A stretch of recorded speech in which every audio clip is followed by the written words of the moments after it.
Hey, how's it going? This is Fred. I'm going to go ahead and start off and thank you for watching the previous video. If you haven't watched it yet, you can go ahead and watch the previous video. It's called "A Change Is Going to Come" Part 1. Right now, we're going to piggyback off of that video. This video is going to be called "A Change Is Going to Come" Part 2. Okay. So where we left off on Part 1 is I was telling you how I was renting a car a month at a time. I was paying $240 a week. It's close to $1,000 a month.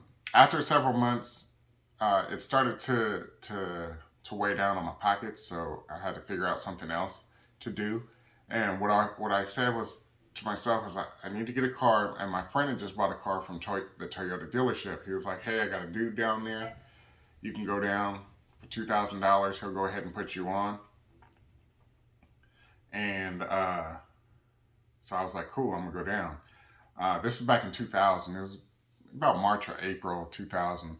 And what I wanted to do is I wanted to get something that was going to be economical, where I get good gas mileage because I was driving that old car. And I wanted to be able to have a good car to pick up my kids in, right? So at the time, the Toyota Solara had just come out. It was a two-door, basically it was a two-door Camry, right? It was a little bit more expensive. So I told the dude, "Hey, my friend sent me down. He told me to come talk to you. He said, what do you want? What do I want?" I was like, "I want to get a Solara." He's like, "Okay, cool." So they run my credit and comes back and tells me, he said, "Hey, you need to get someone to get the car in their name." I was like, "Okay, I could do that, probably.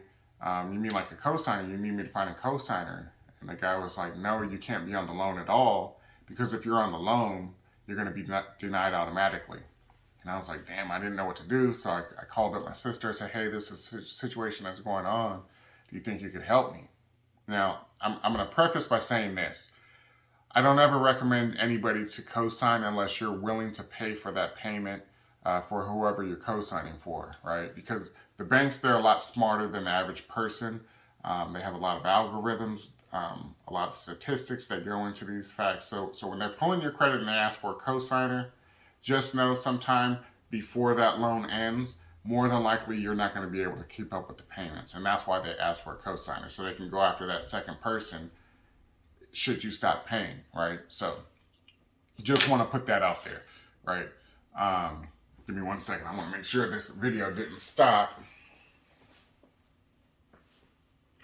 Okay, cool. So we're still going. So yeah. He said, "Yeah, you need to put the car in someone else's name." So my sister, she did it for me, luckily, right? And 2 months later, she came to me with a packet, right? She was like, "Hey, I got this packet. It's going to teach you how to fix your credit." And I was like, "Cool." So I read through it. It was about 57 pages total. And basically what it was, it had a breakdown of different laws and kind of like summary of the different laws of the Fair Credit Reporting Act. And that's how I kind of jumped into this, right?